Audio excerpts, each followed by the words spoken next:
Depois que a gente resolveu fazer a história da nossa empresa, né? Para a gente resgatar tudo que o nosso pai construiu, o nosso tio construiu, para deixar registrado, né? Que a gente já está passando numa certa fase, tem mais, sei lá, alguns anos aí para se aposentar e descansar. E aí surgiu essa ideia de a gente fazer os registros e guardar para as próximas gerações, para as próximas pessoas ligadas à aviação, saberem o que foi feito aqui nesses 45 anos de Rico Táxi Aéreo e de onde veio a Rico Táxi Aéreo, né? Da Táxi Aéreo Rondônia, da época que o papai trabalhava, que o tio trabalhava, que eles eram sócios do Coronel Sancho, né? Que tem outras pessoas envolvidas da empresa. E me deu essa ideia e foi na hora aprovada por você. E aí, buscando essa memória de cálculo, eu resgatei, você deve ter resgatado também, muitas histórias ao longo desses anos. Desde o tempo que eu cheguei aqui, em 4 de março de 1983, você chegou em seguida, 86. Né? 86, tu lembra a data? Não, né? Acho que foi agosto de 86. Agosto, eu cheguei antes, cheguei com 18 anos aqui, caí de paraquedas,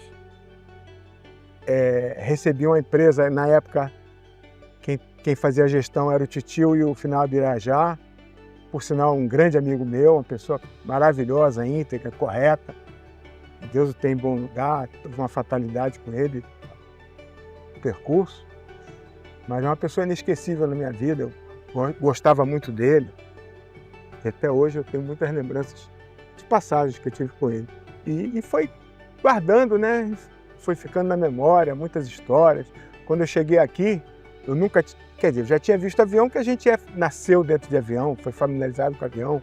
A gente tinha aquele hangar lá no Parque dos Afonsos, papai tinha aquele hangar no Parque dos Afonsos, e aquilo deu muito background de manutenção para a gente conhecer as coisas, tanto da parte de motores, quanto da parte de estrutura, quanto da parte de pintura, de interior.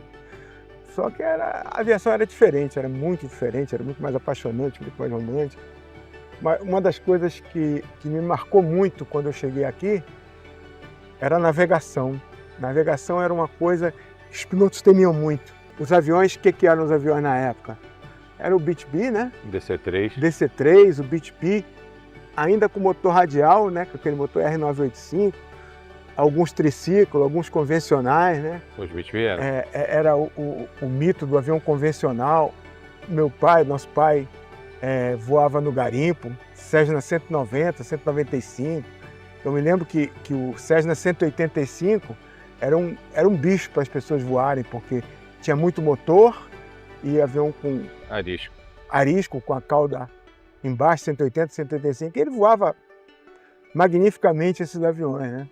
Voava no garimpo, se acidentou muitas vezes, mas era a vida dele, né? Era a vida deles, né? E quando a gente chegou numa vida bem melhor, numa cidade como Manaus, que é uma cidade maravilhosa, que me acolheu, né? E também te acolheu. Casei aqui, tive um filho aqui.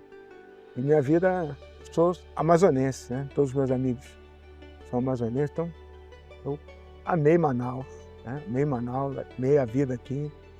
É uma vida simples, mas com muito graça, com muita alegria, né? Então gosto muito de Manaus. E a coisa que me marcava muito na aviação aqui era, primeiro, como era tratado na época o comandante. O comandante era desnivelado em relação ao copiloto. O comandante era Deus. O comandante era Deus. E o copiloto era o auxiliar de Deus. Mas existia uma grande diferença. A história de CRM, que hoje é extremamente difundida, começou com a cabine, né?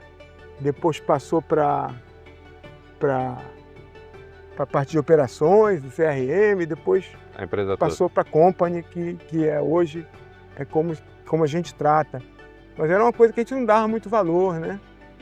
Mas hoje a gente vê a evolução da aviação, a evolução das coisas, como tudo mudou, como tudo E foi uma fase de transição também, porque a gente tinha parado a empresa de indústria e comércio que a gente operava para a Petrobras, era um volume muito grande na época, e começar um táxi aéreo do zero, em matéria de serviço era do zero. Então a gente, tinha uma dificuldade muito grande. Quando eu cheguei em Manaus, a gente era empresa de um cliente só, que era a Petrobras. E a gente perdeu abruptamente. Eu cheguei em 83, cheguei em março, em junho a gente perdeu o contrato da Petrobras. Aí eu fiquei na mão com uma empresa para tomar conta com 18 anos, não sabia nada da vida, não sabia nada de nada. Recebi, né, das mãos. Foi um começo do zero. O Irajá, para começar do zero, para fazer a coisa acontecer, sem eu saber o que tinha que fazer e como ia fazer. A gente vinha para o balcão aqui esperar para aparecer cliente. Aparecer cliente, é verdade. Era complicado, não era tão fácil assim, não. E aí veio a ideia, né, do primeiro turbohélice da região, né, que ninguém tinha turbohélice aqui. Algumas pessoas já falavam em Carajá, no garimpo, mas era fora da realidade dos táxis aéreos da região norte. Aí a gente entrou com bandeirante. Entrou com bandeirante básico, deu super certo, aí entrou segundo, terceiro.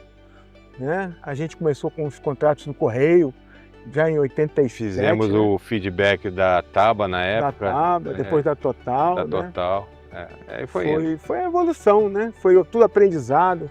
A gente fazia o cover deles, né? A gente era cover deles, eles ganhavam o contrato e a gente operava o contrato, mas foi uma aprendizagem. Tanto a Total como a Taba. Total quanto a Taba. A gente aprendeu muito com isso. Surgiu a ideia da empresa de linhas aéreas para operar para o Correio, porque o Correio, você lembra disso? Precisava de ser uma firma de linha aérea, é verdade. Na legislação, eles, para defender as empresas nacionais, colocaram que os contratos só podiam ser feitos por empresa 121, né? Não, 135, mas...